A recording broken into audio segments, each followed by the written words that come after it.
नमस्कार DElEd students, wisdom DElEd classes पर आपका हार्दिक स्वागत है। ये आपकी हिंदी की दूसरी क्लास है। पहली क्लास में मैंने आपको सिलेबस बताया था। आज मैं आपको आपका जो पहला चैप्टर है कहानी व लोक कथा उसको कंप्लीट कराने जा रहा हूँ। तो जल्दी से चलते हैं आपके पहले चैप्टर की तरफ। तो पहले जो चैप्टर का नाम है आपका वो है कहानी लोक कथा, रोचक प्रसंगों को ध्यानपूर्वक सुनना व याद करना।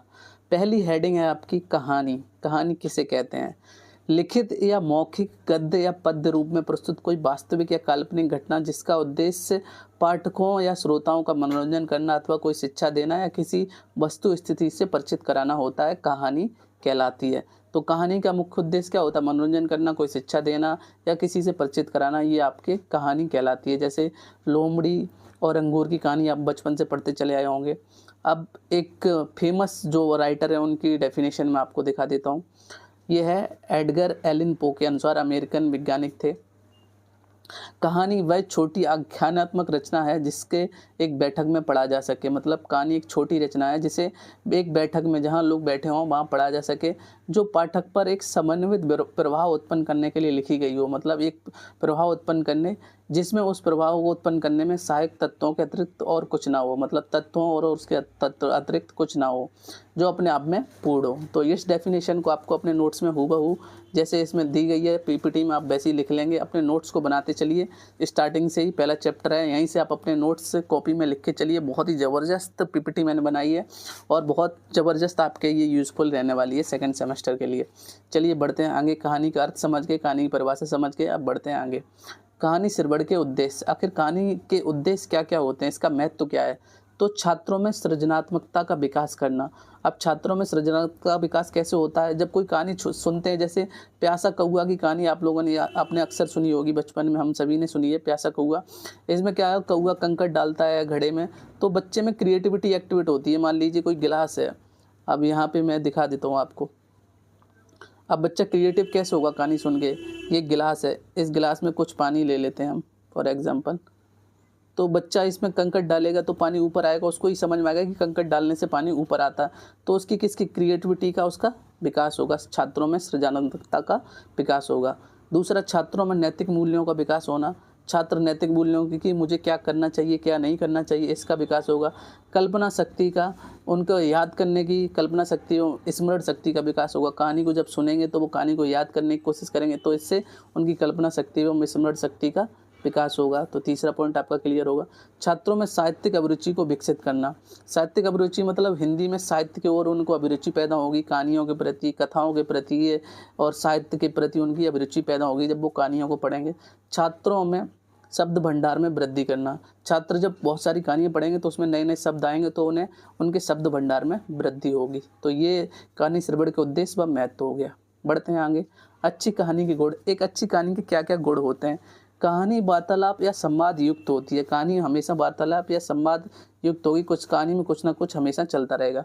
एक अच्छी कहानी घटना प्रधान होती है। कहानी जो होती है वो घटना प्रधान होती है। कहानी में कोई घटना घटित हो रही हो, जैसे लोमड़ी और अंगूर की आपने कहानी सुनी हो, उसमें क्या होती है, लोमड़ी को अंगूर खाने होते हैं, तो वो घटना घट रही होती है, लेकिन वो अंगूर नहीं खा पाती है, तो उसके लिए तो वो अंगूर खट्टे हो जाते हैं। तो ये घटना प्रधान होती है हमेशा कहानी। कहानी में कथानक सहज, सरल और बोधगम्य होते हैं। कहानी जो होती है उसमें कथानक हमेशा सरल होते हैं, सहज होते हैं और बच्चों के बोधगम्य, बच्चों को समझ में आए, ऐसी होती है। अच्छी कहानी का शीर्षक हमेशा छोटा, स्पष्ट, उत्सुकता प्रधान होता है। जो अच्छी कहानी होती है उसका जो शीर्षक होता है वो हमेशा छोटा होता है। जैसे लोमड़ी और अंगूर का ये शीर्षक आप देख सकते हैं, बहुत छोटा है और एकदम स्पष्ट है, और उत्सुकता इसलिए प्रदान करेगा कि लोमड़ी और अंगूर क्या है कनेक्शन, तो एकदम उत्सुकता प्रदर्शित करेगा, तो बच्चे एकदम इस कहानी को पढ़ना चाहेंगे। तो यह है अच्छी कहानी के गुण। बढ़ते हैं नेक्स्ट स्लाइड की तरफ, जो कि कहानी का वर्गीकरण एवं प्रकार। आखिर कहानी के कितने प्रकार हैं, इसका वर्गीकरण कैसे कर सकते हैं? तो 4 प्रकार के वर्गीकरण होते हैं। 4 प्रकार की कहानियों को आप लिख सकते हैं एग्जाम में। पहला है भाव प्रधान कहानियाँ, जिनमें भाव को प्रकट किया गया हो। कोई भाव जैसे शोक का भाव हो, हास्य का भाव हो, रोने का हो, विलाप का हो, ये भाव प्रधान कहानियाँ हो जाएंगी। चरित्र प्रधान, जिसमें किसी चरित्र को दिखाया गया हो, जैसे झबरा कुत्ता वाली कहानी आपने पढ़ी हो प्रेमचंद की, जिसमें कुत्ते और उस व्यक्ति के बीच एक चरित्र दिखाया गया है, तो वो चरित्र प्रधान कहानियाँ हैं। घटना प्रधान कहानी है, जिसमें प्यासा कौआ है, एक घटना घटित हो रही है, तो घटना प्रधान कहानियाँ हो गई। समस्या प्रधान कहानियाँ, जिसमें किसी प्रकार की कोई समस्या हो बच्चों के सामने, उस समस्या को सॉल्व करना, तो वो समस्या प्रधान कहानियाँ। तो ये 4 प्रकार की आपकी कहानियाँ हो गई। पढ़ते हैं नेक्स्ट स्लाइड की तरफ। ये कहानी के वर्गीकरण एवं प्रकार हो गए।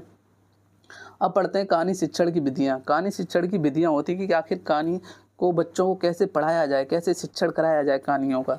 तो पहली जो विधि होती है कहानी शिक्षण की, वो है आपकी वार्तालाप विधि। वार्तालाप विधि में क्या होता है? वार्तालाप विधि में शिक्षक क्या करते हैं, प्रत्येक छात्र को वार्तालाप के लिए प्रेरित करना चाहिए। वार्तालाप का विषय बालकों के ज्ञान अनुभव के दायरे में होना चाहिए। इस विधि में छात्रों से प्रश्न पूछकर उनसे उत्तर निकलवाने का प्रयास करवाना चाहिए।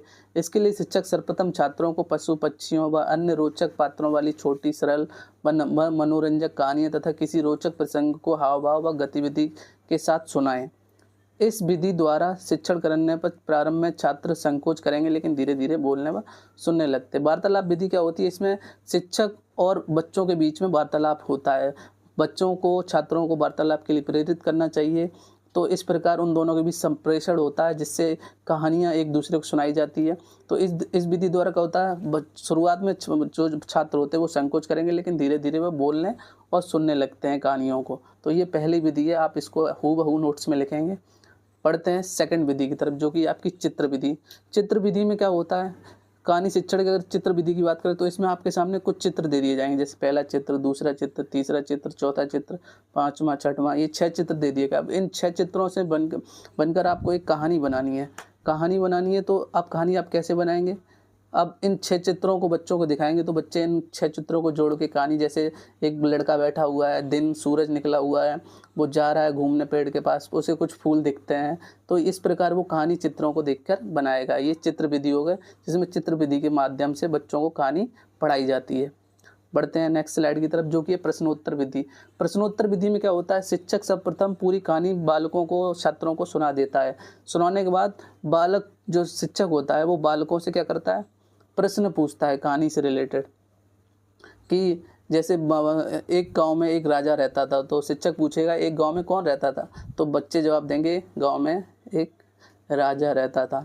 तो इस प्रकार कहानी सुनाने के बाद शिक्षक क्या होता है, बालकों से प्रश्न पूछता है, तो वो प्रश्नोत्तर विधि कहलाती है। कहानी कथन विधि, ये जो कहानी कथन विधि है, ये छोटी कक्षाओं में यूज की जाती है। शिक्षक इस विधि का प्रयोग अधिकांश छोटी कक्षाओं में करते हैं। यह विधि एकाग्रता और श्रवण शक्ति का विकास करती है, परंतु कहानी कथन विधि का प्रयोग केवल मौखिक रूप से ही होता है। जो कहानी कथन विधि है, ये छोटी कक्षाओं में प्रयोग की जाती है, कि बच्चों को कहानी बोल बोल कर सुनाई जाती है, जिससे क्या होता है कि बच्चे कहानी को सुनते हैं और उनमें एकाग्रता और श्रवण शक्ति का विकास होता है। लेकिन ये सिर्फ छोटी कक्षाओं के लिए है। तो ये हो गई आपकी कहानी शिक्षण की 4 विधियाँ। इनको भी आप अच्छे तरीके से नोट्स बना के लिखिए। बढ़ते हैं नेक्स्ट की तरफ। कहानी सुनाते समय ध्यान देने योग्य बातें। कहानी सुनाते समय आपको किस बात का ध्यान रखना चाहिए? कहानी सुनाते समय घटनाओं के क्रम का ध्यान रखना चाहिए आपको, घटनाएं इधर उधर ना हो जाएं। कहानी सुनाते समय छात्रों से बीच बीच में प्रश्न पूछना चाहिए, जिससे उनकी एकाग्रता बनी रहे। मतलब कि आपको बीच बीच में छात्रों से प्रश्न पूछना है, पता चले बच्चे सो जाएं, आपको कहानी नहीं सुनाई दे रही, तो प्रश्न पूछते रहे, जिससे बच्चे एक्टिव रहेंगे, सक्रिय रहेंगे। तीसरा, अध्यापक का स्वर इतना ऊंचा होना चाहिए कि प्रत्येक बच्चे को स्पष्ट सुनाई दे। तो तीसरा जो है वो अध्यापक का स्वर इतना ऊंचा होना चाहिए कि प्रत्येक बच्चे को उसकी भाषा स्पष्ट सुनाई दे। कहानी सुनाते समय उचित हाव भाव का प्रदर्शन करना चाहिए। जब आप कहानी सुना रहे हैं तो अपने हाथों से उचित हाव भाव का प्रदर्शन करें, जिससे बच्चों को कहानी सुनने में और मजा आए। 5वां, कहानी की भाषा सरल व छात्र के स्तर के अनुसार होनी चाहिए। कहानी की भाषा इतनी सरल होनी चाहिए कि कक्षा जैसे जिस प्रकार की कक्षा उसी के अनुसार उसकी भाषा रखनी चाहिए। तो ये आपकी ध्यान देने योग्य बातें हो गई। पढ़ते हैं नेक्स्ट स्लाइड की तरफ। अब पढ़ते हैं, कहानी खत्म हो गई। कहानी में मैंने आप लोगों ने क्या क्या पढ़ा, एक बार मैं स्टार्टिंग से आपको दिखा देता हूँ कि आपने कहानी के क्या क्या पढ़ा। तो सबसे पहले चैप्टर आपका स्टार्ट हुआ था यहाँ से, 1 मिनट चलते हैं स्टार्टिंग में। तो सबसे पहले आपने पढ़ी कहानी की परिभाषा, उसके बाद कहानी की परिभाषा, पहले कहानी का अर्थ, फिर कहानी की परिभाषा, उसके बाद फिर कहानी के उद्देश्य क्या होते हैं, कहानी का महत्व क्या होता है, ये पढ़ा आपने। फिर उसके बाद अच्छी कहानी के गुण, अच्छी कहानी के क्या गुण होते हैं, ये पढ़ा आपने। फिर कहानी का वर्गीकरण और प्रकार, कहानी के वर्गीकरण और कहानी के कितने प्रकार होते हैं। फिर कहानी शिक्षण की विधियाँ पढ़ी हैं आपने। उसके बाद आपने विधियों के बाद आपने पढ़ा कहानी सुनाते समय ध्यान योग्य बातें। ये सब आप अपने नोट्स में अच्छे तरीके से लिख लें, बहुत अच्छी तरीके से आपको नोट्स बनाने हैं। एक एक करके चैप्टर आपको कंप्लीट कराऊंगा सारे। अब पढ़ते हैं लोक कथा।